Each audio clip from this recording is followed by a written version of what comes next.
Peace, peace, peace to the family. Peace to the family. I'm here. Jabari, Reality Speaks. Information plus Black Power breaks the chains. Just here today, what we want to do is, like I said, we bringing y'all classics. We bringing y'all stuff from the past, blast from the past. So what we want to do is to review our very, very first lecture with Reality Speaks. See, I don't know, y'all think we just came around and just started doing this. We've been doing this for a very long time, since 1996. This year will be our 26-year anniversary. 26-year anniversary. So we want to do a review. Before we do that, though, we want y'all to know that we still have that conscious reflection initiative going on strong. We want y'all to join us with that, man. Two shops coming together, Conscious Heads, Reflection Eternal coming together to make one shop in Baltimore. I think our record proves for ourselves. We have created hundreds of jobs in the Baltimore, Tubman City area. So we want y'all to support that. Y'all see the support going across the screen. If you support us, that'll be we want y'all to pay $13.17. That was the bill that we got passed. It was House Bill 1317. So I mean, you can give what you want. You can give $1, $2, or whatever. But we try to get it 1317, or you can give whatever you want. You can give 10, 20, 30. I mean, however you want to do it, 25, 50, or whatever. But in solidarity, with $13.17. So we appreciate y'all for joining us here today. And like I said, we want to review that. We're gonna put the link in also so that you can go to that initiative. And we need y'all to get, like I said, we plan on opening up the 1st of January, May, somewhere January, February. Somewhere around in that time, we're gonna open those doors. And like I said, it's gonna be a shop, barbershop, salon, regular barbershop salon on the top floor. It's gonna be a bookstore dedicated to Bible Tahuti, who again, had a horrible bike accident, but hope for the brother's full recovery. But right now, we'll go in and take it over and, and still add that flavor there. And on a bottom level, we're going to have a workforce development center where we're going to have our barbers, natural hairstylists, braiders, and all training there on that level. So that's what we're doing. If you support us, we got the information going across. You can Cash App, you can PayPal, you can do those things. Now, let's go into Reality Speaks. Many of y'all know us. Many of y'all thought we just came on the scene. Like I said, we brought hundreds of lectures to Baltimore. Now, we started in 1996.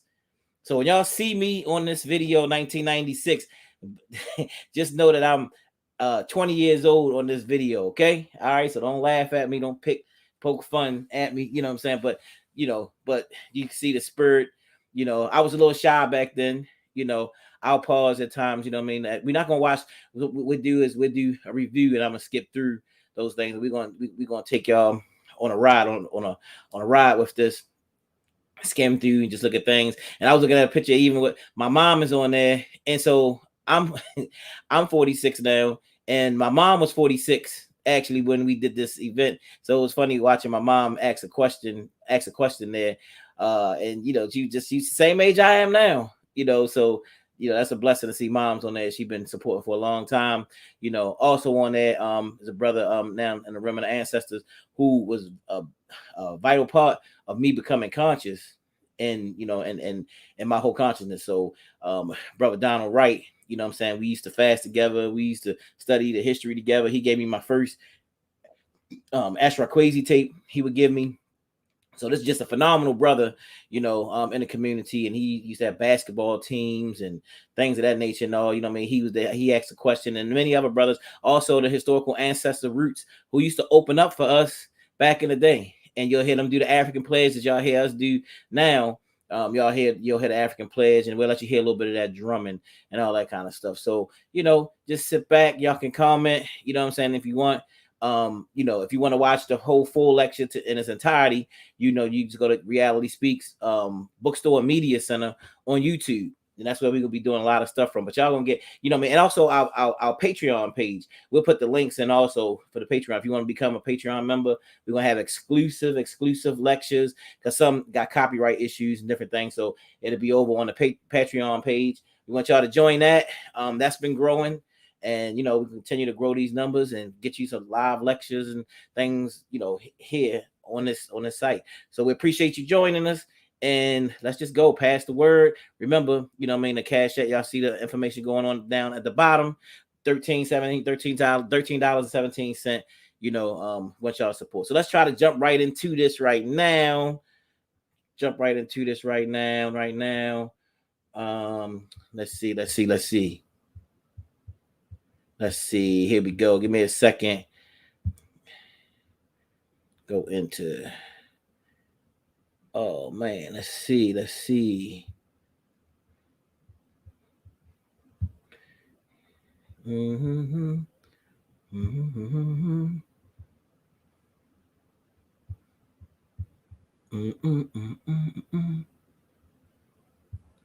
Yeah. Share.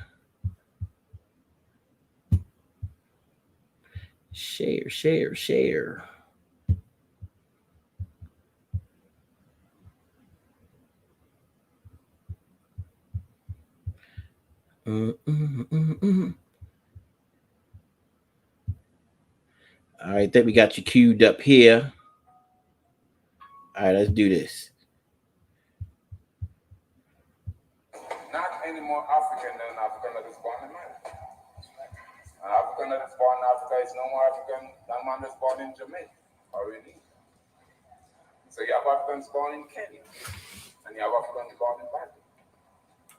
You have Africans born in Nigeria. You have Africans born in Jamaica, but they're Africans. But they are Africans at home and abroad, all this God is saying. So we're going to pour it on beaker. We use water to pour it on beaker, and we pour it upon the earth because we get everything from the earth. The food we eat, the clothes we wear, the camera that brother has, cars you drive, the glasses you watch, everything you use up on earth comes from the substance of the earth. You know, even the food you eat as a baby. You milk yourself from your mother's breast, your mother eat the food that comes from the earth, then you suck the milk from her. So all things come from there. And water is the precious life-giving substance. There is no water, there is no food, everybody dies. Trees will wither away. You know what I'm saying? So we use water as a purification and throw it from this plant as a symbol of the earth. And we call the name of our ancestors in remembrance of their goodness that is done for us. We give thanks to the Creator for the rain and the light and the thundering and everything that He does for us, the fresh air that we breathe. So right now, as you sit there, you should be remembering some people you can think of who have done something as an ancestor, like Marcus Garvey, Malcolm X, maybe somebody in the community was a great teacher or a great social worker. Somebody, start in your minds now, remembering. You're going to call their names aloud. Everybody can call names together. You don't have to go in any order. Call the name as it comes in your mind. And we're going to be using the word Eshima, which is an East African word, which means respect. The word what?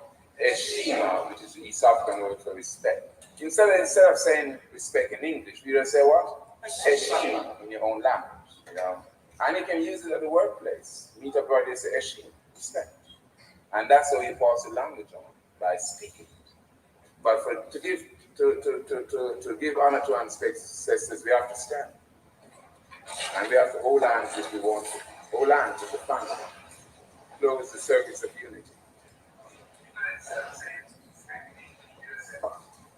And I'm going to pour it on beaker and call a few names.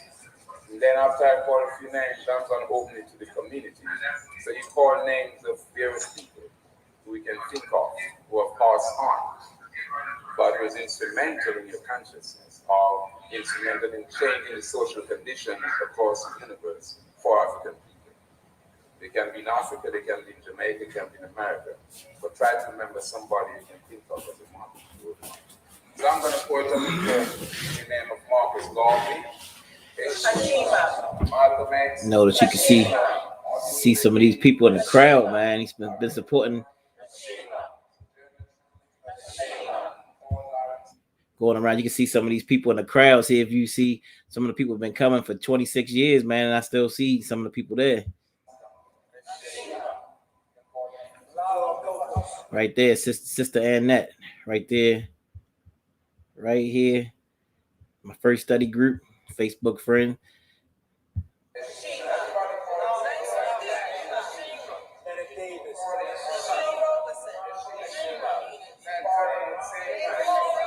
Well said. John G. Jackson.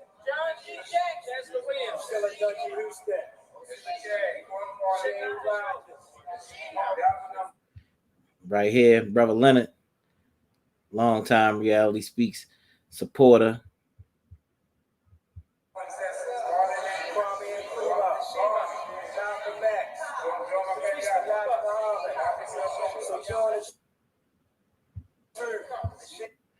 The words came up. That's Brother Olatunji right there. You know, Facebook friend, been around for a long time. You'll see when the words go off. You see the brother.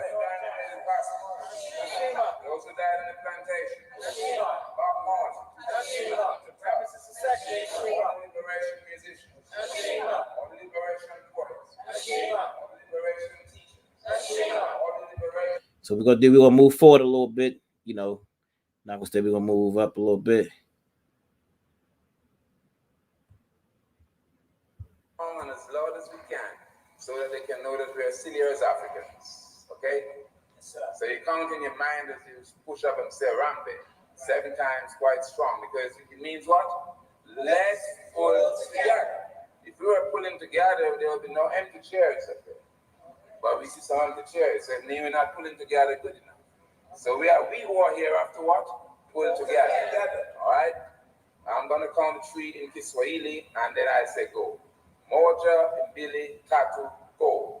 Arambe! Arambe! Arambe! Arambe! Arambe! Arambe! Arambe!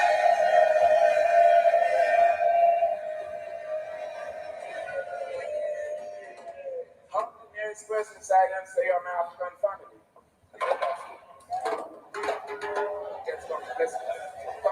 All right.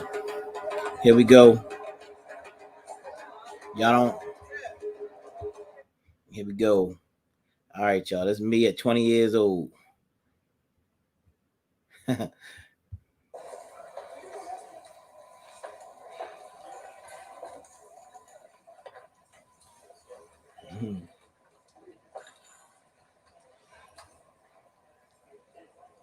Very, very, very first speech I ever did before in my life. I was nervous.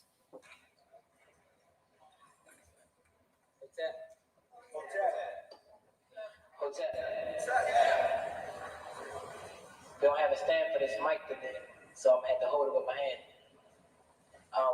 My name is Jabari, and first of all, I'd like to thank everybody for coming out, supporting Reality Speaks, and our first event with many to follow. I know that this auditorium is not full today, but soon it will be. That's right. Reality Speaks has big plans for Baltimore City.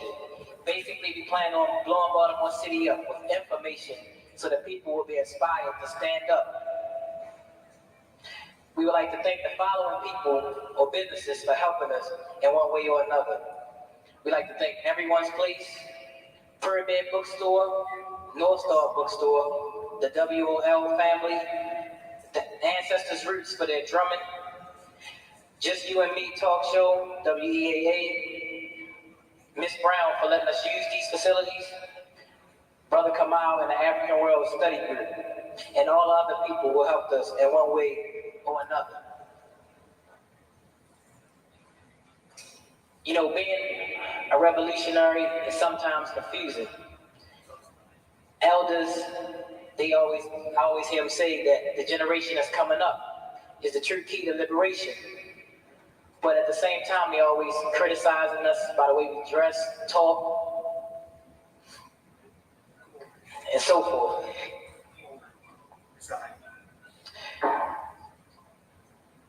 But remember, we only are this way because you let us be this way. So Reality Speaks, we plan on speaking the language of the people. We're not here to intellectualize, just to wake up those sleep brothers and sisters by any means necessary. You know, in this struggle, it's a thin line between staying strong and being weak. You can easily just fall off and just go the other way. So we, the younger generation, we need inspiration from you, from the older people, to help us to be strong in this.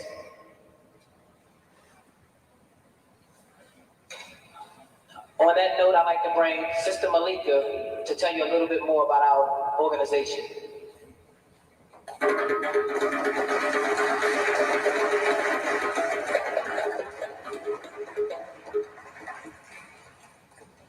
Thank you, brother, for that introduction.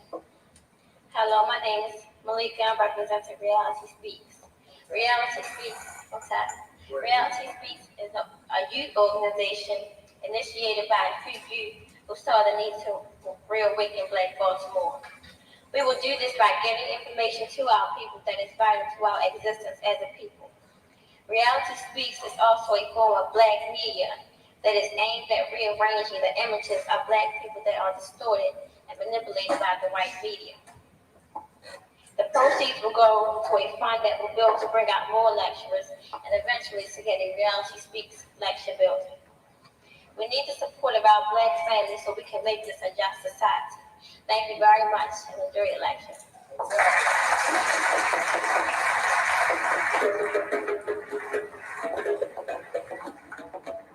These are young people. Give them a bigger round of applause.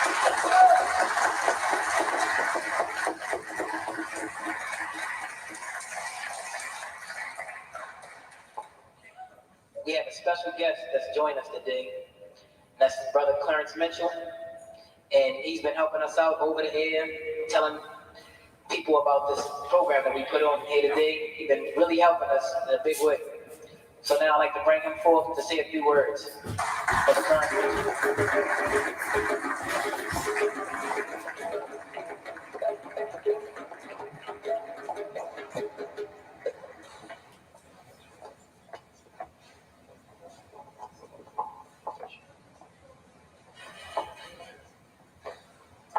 First, giving honor and praise to the Creator. I want to thank Reality Speaks for this opportunity to share with you this evening. Before we hear from our strong brother who's here to share with us tonight, Brother Tyrone Powers, to tell us about the reality that we know is so appropriate. The name of this organization is Reality Speaks, because that's what our children need. They need reality. They don't need the watered down version of what they've been getting in school, the watered down version of what we as adults have been sharing with them. They need reality. That's exactly what, hopefully, as elected officials, myself and a new generation of those who are running for elected office can bring to them. Through WOL and through what Kathy Hughes has provided at 10:10 a.m., we have an opportunity to hear information we won't hear anywhere else. We have an opportunity to hear from all over the world as it relates to the African world, what's going on across those airways. So I come here tonight to share with you very briefly the fact that we have to work with our young people. We have to provide for our young people the opportunity for them to excel and move forward. I didn't run for elected office in 1994 to hold it for 32 years. I ran in 1994 so that I might provide an opportunity for one of these young brothers and sisters to run in the next few years, to have the opportunity to move forward and participate in the process. That's what we need to be about. Get your free copy of my new best-selling book, Commercial Real Estate Investing for Beginners. All you have to do is click on the link below and a copy will be sent to you instantly. Hi, I'm Peter Harris. I'm the author of this book. I'm also the author of one of the most successful commercial real estate books out there in print today, and that is Commercial Real Estate Investing for Dummies. So why am I giving away this book to you for free today? Well, first of all, this is the book I wish I had when I first started. And secondly, I'm hoping that this book will help you get on the right track from the very beginning and avoid some of the mistakes I made when I first started. So who was this book written for? It was written for you, for the aspiring commercial real estate investor, for the beginning commercial real estate investor. So let's discover what's in this book. Number one, I'm going to share with you what is commercial real estate. Yes, it is a big building, but also it is a very powerful means of generating true Elected office is not my seat. It's not any other brother or sister seat who wins. It's the community seat. And it's the community who needs to participate in who it is that goes into that seat. Now, let me tell you something, brothers and sisters. That sounds like it makes sense, but that's not the way it happens. That's not the way it happens, because we don't participate. Elected office is not going to be the savior to our problems, but it's a vehicle. It's one more vehicle in the war to help to participate in solving our problems. And if you want to ignore elected office and say that's nothing, we don't want to participate, we don't want to be a part of that, we're going to work through it through grassroots stuff, we're going to work through it through that. We're not in another country that might work. Not in America. Not in America. As long as you live here, understand the power of elected office. It makes the rules, it makes the laws that you have to live under. Regardless of what you may want to call yourself, you have to live under those rules. And until we understand that it's not an either or, it's a both and, we are going to be subjected to the rules that this country lays down. No, don't be a part of the process to the extent where you sell yourself out, but be a part of the process to the extent that you understand the power of that. And keep your consciousness. Keep your objectivity. Keep your individuality. But don't not participate. Because the lack of participation has us, to a large extent, brothers and sisters, in the position we are in today. So I came here tonight to share with you that there are those of us who are in the system, so to speak, who are conscious, who understand the battle, who understand what's going on, and who want to share and participate with you. But we can only share and participate with you to the extent that you share and participate with us. And please support Kathy Hughes and WOL and what 1010 is trying to do. If we lose that vehicle like we lost WEBB, like we lost other radio stations in the city, this is the last one. I don't see another one coming. WEAA, I love it to death, but WEAA is run by Morgan State University. Morgan State University is run by University of Maryland. University of Maryland is run by the state of Maryland. Do you hear what I'm telling you? So understand, 1010 is one of our last shots. And I'm going to share something with you as I sit down, because I share this wherever I speak. My wife is here with me today, Donna, and she's pregnant with our baby that's due in October. Thank you. I have a son who's 7, and Donna has a son who's 4. We just got married in December. So you see we have a big family. I went from 2 to 5 very quickly. But God is good. But let me share with you a story I heard in 1984 when I went to Washington. I don't know what's wrong with the mic. I really don't need one, but I'm going to keep it going. Let me hold on to this. There we go. Desmond Tutu came over from South Africa. At that time, South Africa was still under the apartheid system. It's under a new part. I'm about to say, don't let me finish, but I was going to say it's under a new part of apartheid right now, where the land still belonging to those who held it under the same apartheid before. But Desmond Tutu came over. He shared a story about a woman who was giving an interview to a white news reporter from CBS. And young people, the reason I share this story, those of you who are here, is because South Africa was freed not by Nelson Mandela and his generation. It was freed by those young people who took the streets every day in those marches, which participated in those marches which freed South Africa. Still not free. Well, I say free. When I say free, let me put it this way. Still not free, but underneath the system, the overt system of apartheid. You see, we're not free. We're not free here in America. But let me tell you, they're not under the wicked system of apartheid that they were under. Not the overt physical system. Still not free. You're absolutely right. I agree with you. Let me finish my story. The story, though, goes like this. Desmond Tutu is talking about a woman who was sharing a story with a white news reporter. And in that story, the woman said was telling her about living under the system of apartheid. And her daughter, who was 12 years old, was about to go on a march. And each day in those marches, some young person was either killed or viciously beaten to the extent they were hospitalized and they were not able to even have a normal life from that point forward. And as the daughter got to the doorway, the mother said, please, she stopped the interview. She said, babe, please don't go on this march today. I got a bad feeling. Please don't go out. And the little girl turned around in the doorway and looked at the mother and said, if you had gone, I wouldn't have to. My children would never have to look at me and say to me, if you had gone, I wouldn't have to. God bless you and thank you for the time.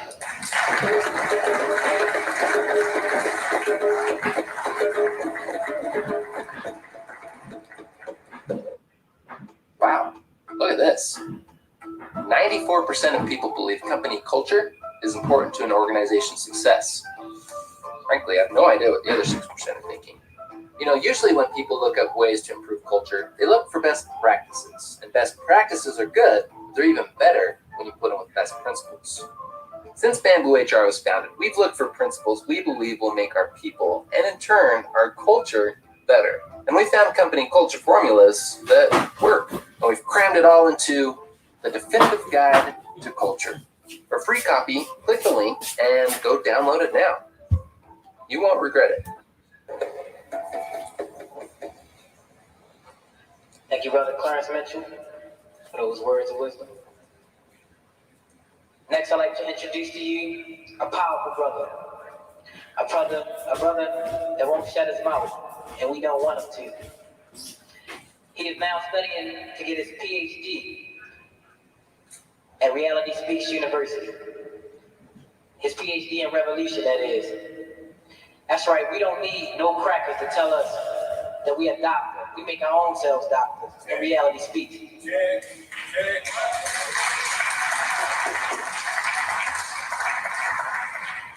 On that note, I'd like to bring out our brother and soon to be Dr. University.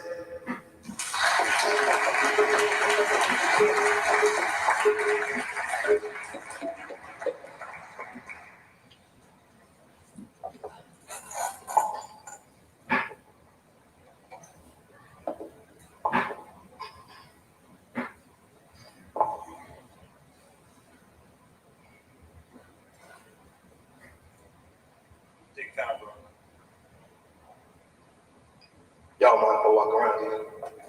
I got a lot of energy.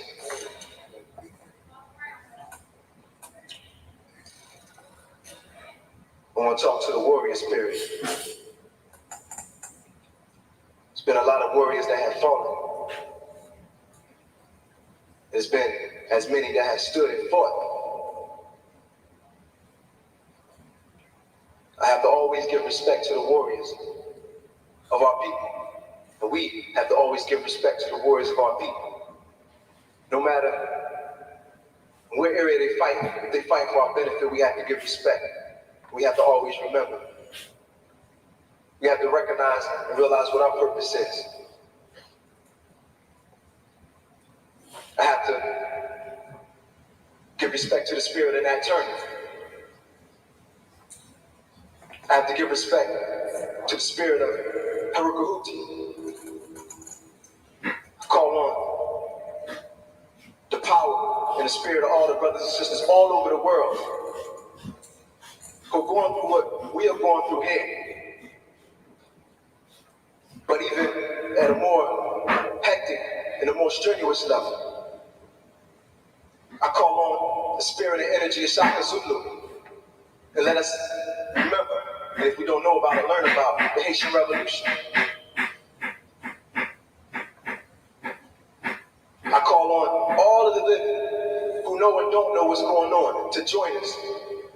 Reality Speaks is calling you. We represent the young people, the ones who are awake now, and those who aren't. The ones who have the fire, but yet they're not understood. I want to talk about fire.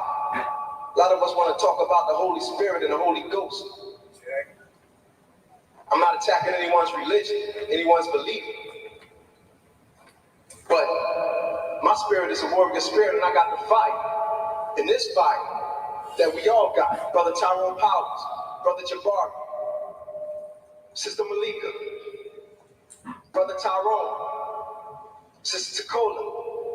Everybody that's down with Reality Speaks got a warrior spirit. For what? Because we recognize what time it is for our people. We recognize that we gotta fight. And if we don't do it, ain't nobody gonna do it. Right. So for all of y'all who have not made up in your mind what you're gonna commit your life to as far as for your people, if you're still on that individualism and not worrying about the suffering of your people, the least you can do is support us. With good words of wisdom, inspiration. Don't try to put a fire out, but encourage us. And even support us with your cash dollars too. There's not no campaign to make money, but we know the reality where we live in. We gotta fund our movements today, so we just gotta keep it real. Now for all of you who may not understand the fire, we can talk about fire.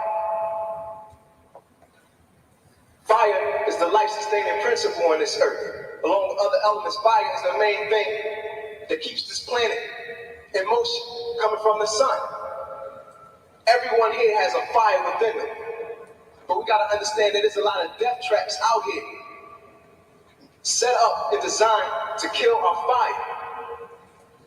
The foods that we're taught to eat are designed to weaken our fire and put the fire out. The educational school system don't raise no warriors, not for our people. These religious institutions got us divided. Reality Speaks is sick and tired of it. And we're not taking it no more. Not from under our people and not from the enemy. So we know we commit our lives to. So we asking for your support in any way. Our mission is to get information to the people in Baltimore City. Flood Baltimore City with information and inspiration about what's going on at this day and time. We need you to support that. We don't have that many people with us now, so we don't have access to all the information. So therefore, we need you to work with us. And anyone who you know that can work with us. We talk to you, you talk to us about what our people need to know and what the young brothers and sisters need to be made aware of. And then we work to get that information out on the streets. We're not going to be stuck up in no house, in no building, in no structure, in no churches and nothing like that. We're going out to the streets where our people going to listen. We got to go anywhere. Anywhere. And one more point I have to make. I know what I'm saying sounds good, and I know a lot of people say good things, and a lot of us know about how many leaders we have that claim they're going to do this, claim they're going to do that. But what I also observe, most of us, when we see someone who claims to represent our people, claim to work for our people, when we see, we often sit back and watch and observe what they're going to do. And if they're faced with a trial or a test, we sit back and watch and observe if they're going to pass the test instead of getting involved, saying, look, brother, look, sister, your strength don't come from yourself. Your strength depends on the whole. And your value to your people is only as much as your relationship to your people. Therefore, we got your back.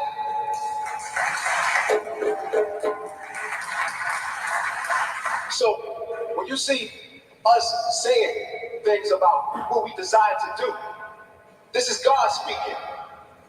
This is God speaking, because God is reality. This is that fire that governs life in the universe, in our solar system, that keeps the planets in motion.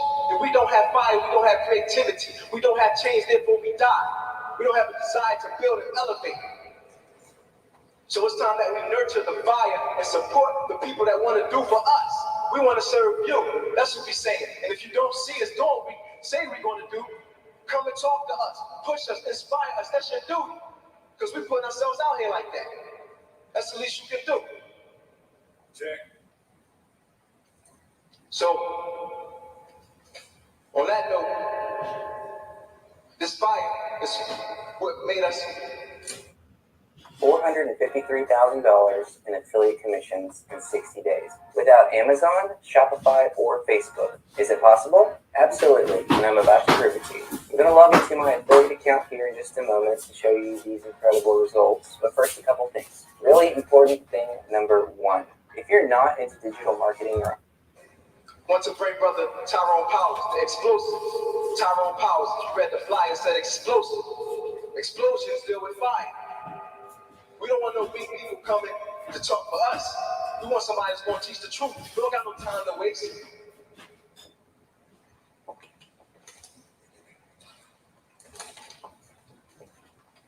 Brother Tyrone Powers is an educator, former law enforcement officer, and author of Eyes to My Soul, The Rise and Decline of a Black FBI Agent. He resides right here in Baltimore. He is married and the father of 4 children. Brother Powers is committed to family and community.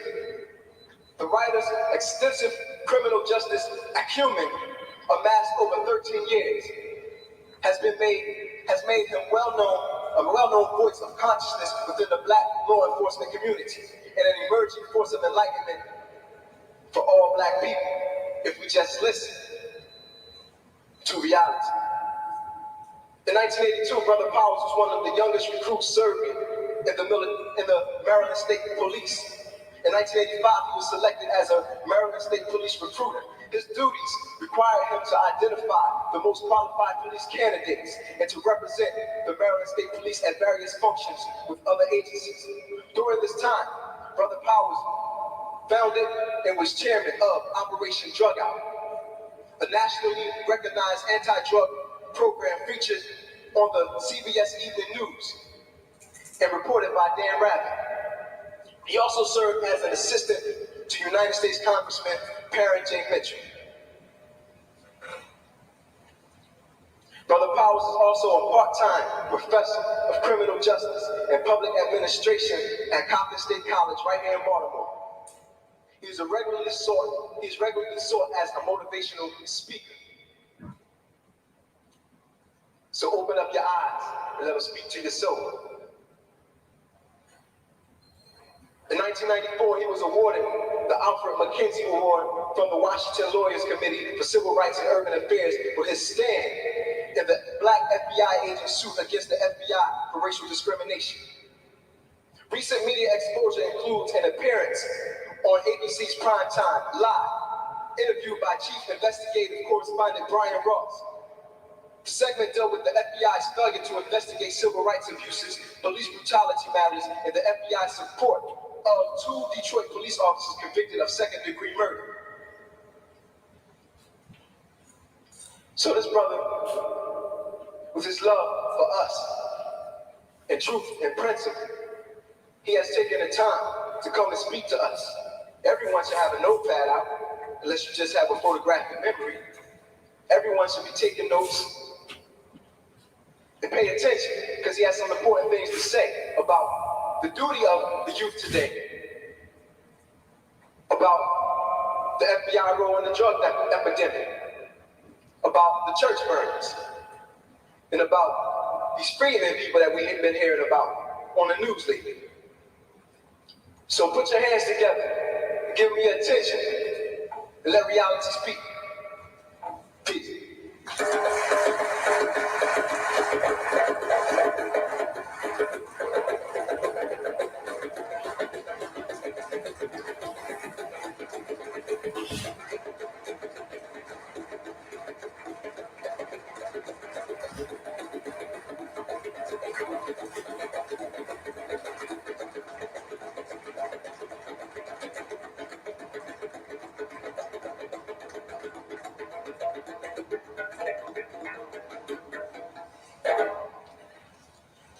Greetings. I am happy to be here today. Happy that I was invited out by Reality Speaks.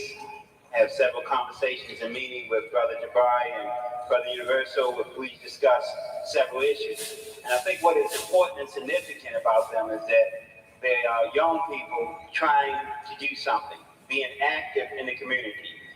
So many people, as I've traveled across this country, have talked about what they're going to do and what the problem is, but these brothers are active, not only in this form in which we are set up in tonight, but certainly in other endeavors, some of which they can talk about and others which I advise them not to talk about. But they are active in the community, no doubt about it.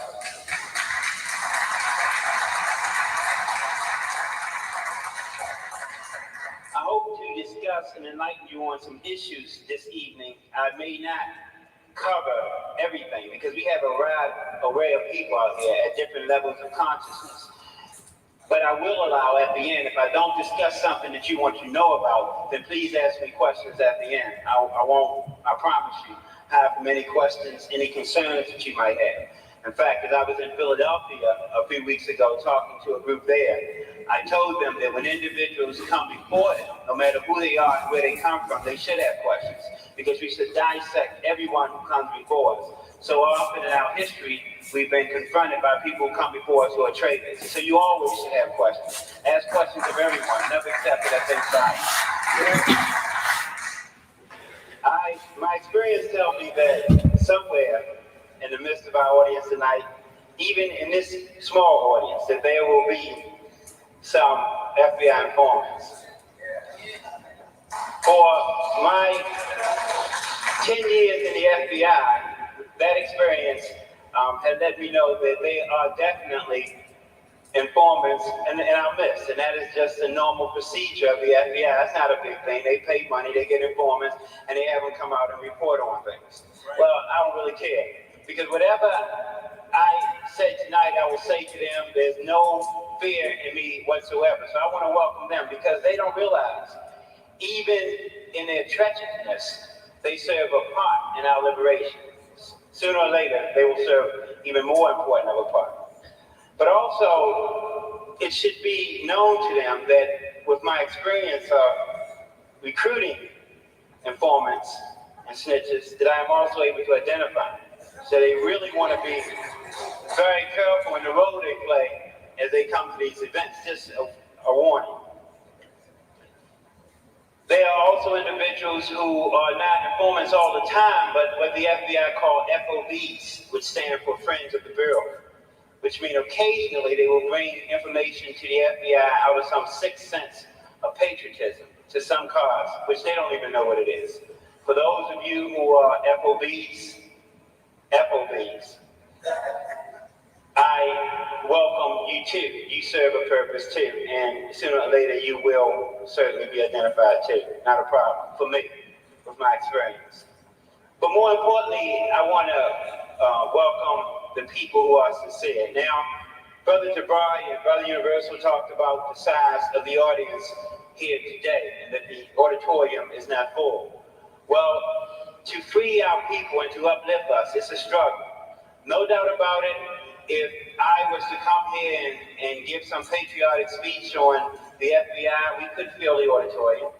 In fact, the FBI would do the recruiting. With their sources in the media, they would make sure that everyone come out. CBS, ABC, NBC would be here to cover the event, because they have that kind of power to bring it about. But it really doesn't matter the side of the audience, because we can go forward for whatever we have. We must go forward. We can't worry about the odds, and we can't be discouraged about the amount of people present, because that has a tendency, through the psychological effect on of discouraging. You say, well, this is all I've got. Well, I'm not going to take a stand because the brothers are not here with me, or the sisters are not here with me. Well, don't allow that psychological ploy and game to keep you from the goal that we all must obtain. We have to go forward, and we can change things as long as we don't give up or give in, despite the size of the audience. So that's not a major problem. First of all, let me say this, that I want to discuss first, and I want to handle this kind of in an informal manner. What I want to discuss first is the black church bombings, even though it is not first on the agenda on the sheet. And that is so significant to me, because as I have traveled and as I worked in the intelligence area of the FBI, I've had the opportunity to interview individuals from around the world. And many of them, as I've sat down and interviewed them, I was supposed to be interviewing them about something else, but wanted to talk about black folk, have indicated to me that there is a sort of disrespect from other communities. And in specific, I interviewed several Chinese students who said that what they learn about black people in their country is what is given to them by the Western media in this country. And then when they come to this country and witness us firsthand, as they come in mass to our universities and colleges, and see us falling prey to the lies and propaganda surrounding something like the bombing of our churches, it feeds that disrespect that they already have. We've allowed the people like Bill Clinton and Janet Reno and Deval Patrick, and his intentions may be good, and I think sooner or later he'll find out the role that he's being used for. But his intentions may be good to come before us and give us peripheral information on these particular burnings, is what they call them. And a lot of times they call them burnings without even presenting any evidence to us that they're burnings. They haven't presented a gas can or a match or anything else. They say they're burnings. We repeat it. We don't ask questions. We nod our head and say we have to stop the burnings. Now, first of all, if any group of people should ask questions, it should be us. No one should be able to come before us and give us a general statement and sing a nice, eloquent, we shall overcome type of song. We nod our heads and go home and say, well, we got Bill working on it. That adds to the disrespect that many people around the world see in us and deal with us. So I hope to maybe enlighten you a little bit on that. And what embitters me about that is that the 16th Street Baptist Church that was bombed in 1963 in Birmingham, and 4 little girls that were killed, we seem to have just forgotten about them. They just have died and gone away. And I know it's part of the profile from the Behavior Science Unit of the FBI. I read their profile, but we don't have to fall prey to it. Those 4 little girls were bombed out on a Sunday morning. Furthermore, there was 400 people. The rest of the facts that they keep from me, there was 400 people in that church. Many more were injured. There were police and fire departments that stood around and watched the church burn and blow up. But we have not gone back to that history to try to make light of the history that we're dealing with now. That church bombing occurred 18 days after the so-called Great March on Washington. Here we are now witnessing an increase of bombings right after the Million Man March. The parallels are frightening, but they're right there before us if we really begin to study history for usefully. Not just so we can quote dates and talk about these famous people, but actually so we can learn something from them and use some of the analysis. The parallels are almost frightening. Now, if we look back at that particular bombing of the 16th Street Baptist Church, one of the first things that will come to our mind, and we will be able to see up front, is that the first people, those conscious individuals around that church accused, was the police and the fire department. And here we are today saying that we need the local police to do more. Back then, they immediately said, wait a minute, there's some complicity here. You just can't bomb a church and they not know something about it, especially in those rural areas. And some of you have been in those rural areas. You know Sheriff Billy Joe and the boys. They know everybody in and out of that area. They know who come in and who go out of that area. But our investigative techniques, even with using history, have failed us because the first people we should question are the police. The first people we should question are the fire department and not have them questioning our people. We want them to go out and do more interviews, and we need to be interviewing them on the basis of it. History tells us that if we choose to use it, that we need to interview the sheriff. In one particular case, one of the police departments said that one of the officers who was doing patrol had dropped the card off 10 minutes before the church was burned. And so they wanted to let you know how vigilant they were. They were just there 10 minutes before it was burned. Well, my investigative skills tell me that the first person you interview is the last person who was at the scene before the crime occurred or when it occurred. But what we did is applaud the fact, or some of us did, applaud the fact that he was there 10 minutes earlier, which means they were being vigilant. If he was there 10 minutes earlier, that's what I want to question. He's the first suspect. You know how it's done in our neighborhoods, right? If you were anywhere around there, you could have been 10 blocks away. You're close enough to be sat down and interviewed and interrogated. But instead, they're able to do that, put him there, and we applaud the fact that he was vigilant and that he showed up at the scene. We have to stop being duped, and we have to stop playing and stop allowing them to use us. Now, as I go across, again, as I've been going across the country and talking to people about this, talking to the ministers, certainly in many cases, and I don't want to be too critical, but there's a fear to even stand up and say what it is. There's a fear to ask these kind of questions. I had mentioned to one minister from Philadelphia. I said, well, you went before Janet Reno. Did she tell you this? And he said, yes, she did. I said, well, did you ask her some of these questions? Did you even dissect what she was saying, asking some of the questions? They said, nah, she seemed to be pretty up and up. But there's a fear to even stand up. When our communities are being bombed and destroyed, when the parallels are so frightening to what happened during the 60s, and it hasn't stopped, the bombings that occurred all along. And until they prove to us or give us some kind of evidence that these are burnings, call them bombings. You name them. Stop following their definitions. You call them bombings and tell them to give us proof that they're burnings. Because it's a fire doesn't mean it's a bombing. That's not the investigative skills they taught me. Certainly, when something of theirs burns, it's a bombing right away. No doubt about it. So we have to stop playing, and we have to tell, and we have to call them like we see them, as Brother Universal said. We have to tell some of the weak-kneed politicians that you can't play games with us anymore. We are dealing with dire times and dire situations, and we cannot allow ourselves to be played with. You have retired police officers out there. You have agents who have left the FBI. I was just one in Chicago was helping them with some investigation. Bring those people in before you go before Janet Reno and Devon Patrick. Go with some expertise so you have the right questions to ask them instead of just accepting what they continuously tell us. It embarrasses me over and over again to sit and watch them tell us these lies, and for us to nod out here in agreement, for us to repeat them, and for us to beg for new legislation to deal with the church burning. The legislation is already there. It's domestic terrorism. You start calling it that. They already have the legislation. And under the Domestic Terrorism Act, they have money in there for restitution to rebuild the church. You don't have to have any chicken dinners to rebuild your churches.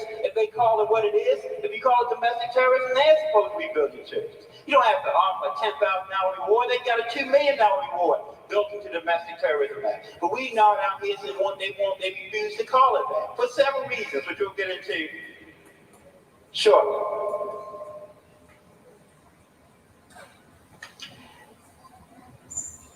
Well, let's get into that now before we get too far from it. One of the main reasons that they refuse to call it domestic terrorism is economics. And we know this is a capitalism system and it works on capital. They have a multi-billion-dollar event occurring in the South, the Olympics in Atlanta. Now, to call it what it is, by definition, to say that this is domestic terrorism, and then for you to stand up every day on television and say that we will hunt down terrorists wherever they may be in the world, and then somebody say, Bill, right here, man. They're right here in the South where you bring in all those people for the Atlantic Olympics. So once again, they refuse to call it what it is, and we are the stepping stone so they can make these billions. And then maybe in September, November, they'll say, oh yeah, by the way, we found out that was domestic terrorism. They're playing with us again to make that billions of dollars because again, how they reluctant to call domestic terrorism and then bring the world not only to the United States, but into the South where the terrorism is taking place and call it domestic terrorism. And our ministers, I'm afraid to say, some of them, not all of them, realize that. They realize the games that are being played with us. And they continue. So if they realize that, and you don't speak up, and you don't take a stand, and you don't mention this to Bill, and stop worrying about photo opportunities and handshakes and him come singing songs and giving speeches to you that he don't even write, if you continue to do that, then you're going to continue to be disrespected. It's going to continue to be a joke. That is not standing up at all. Sitting there getting embittered and talking about the burnings and, well, we can get it. Getting good, fam. What we're going to do right now, we're going to skip through, because y'all can watch this on YouTube when you subscribe to our page and, all of that. But I want to scroll down and show you a couple people in the audience that was there that asked a couple questions. Let's see. That's brother Olatunji. Let me see. Olatunji. Let's see. Federal Reserve Bank. Trying to get some clarification on what their tie-in is together. And also is Federal Reserve Bank a part of the federal government? Technically, the Federal Reserve Bank is not a part of the federal government. It's a separate entity, which has always been a strange situation because it's an organization that controls the money of the country by controlling the interest rates. If you control the interest rates, you control the money, and they're not accountable to anyone. Once they are appointed, no one in the federal government, the president, or no one else have any control over them whatsoever. All of those organizations, if you understand the power structure between the FBI and these other organizations, are definitely interrelated, no doubt about it. In fact, I would venture to say that the Federal Reserve, in the end, had more power than the presidency. And he knows that, and he doesn't control it. Because even last time, if you remember this, he was ready to appoint the head of the Federal Reserve. He disagreed with Alan Greenspan being the leader of the Federal Reserve again. But pressure from outside made him just quietly renominate him as the head of the Federal Reserve.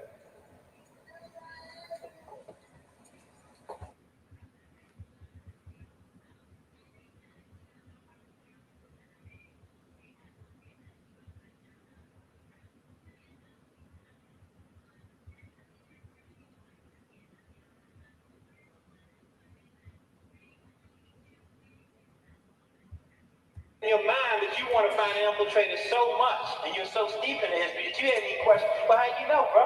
How you know who told you he an infiltrator? I just know. This is my brother Donald right here coming up. Question the infiltrator. Don't fall for any of the tricks.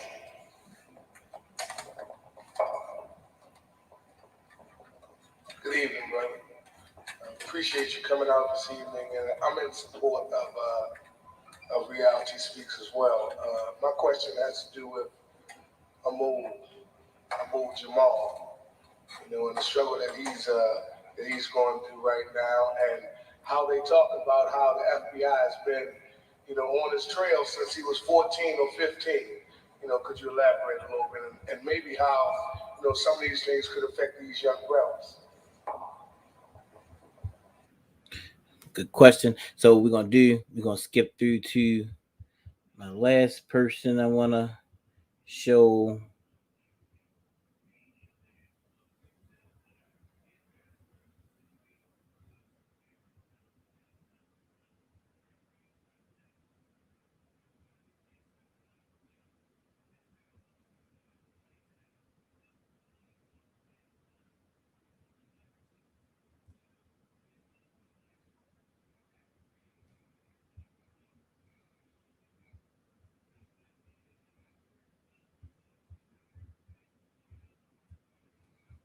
Okay, last but not least is my mama at 46 in 1996 at my very first lecture. Check Mama Mayat out. When they did the Oklahoma bombing, that was supposed to be the first incident in their bombing of the Turnagamas.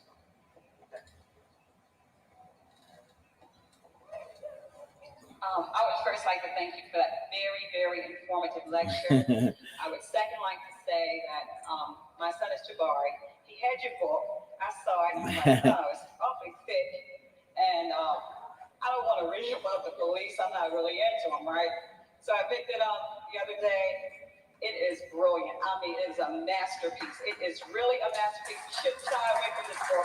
It's a book about life in Baltimore, and I like the way that you give credit to your brothers for, even though they had a lot of problems, they were very key in getting you to where you needed to be, because we sort of tend to write off the drug dealers and the drug addicts. Oh, good, another one's killed. But you gave a lot of credit to people who helped to make you who you are right now. But the question I wanted to ask you is what the brother asked me just before, maybe, was about the rise of the state militia groups, because I think it's really key what's happening with the state militia groups. And I didn't even know, I mean, I'm an educator, and I didn't even know that the Constitution gave rise for the state militia groups. Whenever the government, they feel is in trouble, that the community can come together and form a state militia group. And we don't have a lot of information. We really do need a lot of people, people like you going around giving us real information. I want to thank you for that.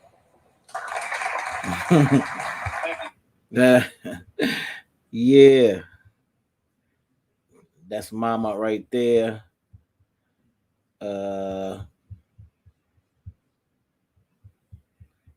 Mama right there. Yeah, so that's Mama Maya. So we gave y'all a little something today that you can look at. Now you can go to YouTube and watch the whole thing. Go to Reality Speaks Bookstore Media Center if you want to watch the whole thing. You can watch some of this, so it's still on. If you want to watch the whole entire lecture. But we've been doing this for a long time. We've been here.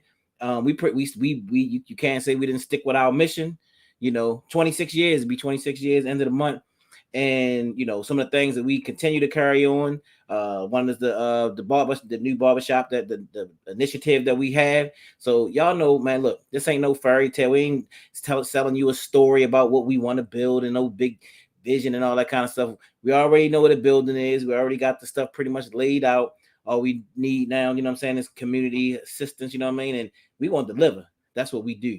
So y'all support us. You can cash app us, hashtag Jabari Natur, or PayPal soulvivorsnation@gmail.com.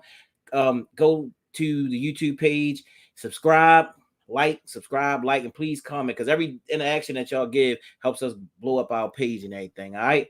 So with that being said, it is Ravens football night, and we will go and watch this Ravens football game.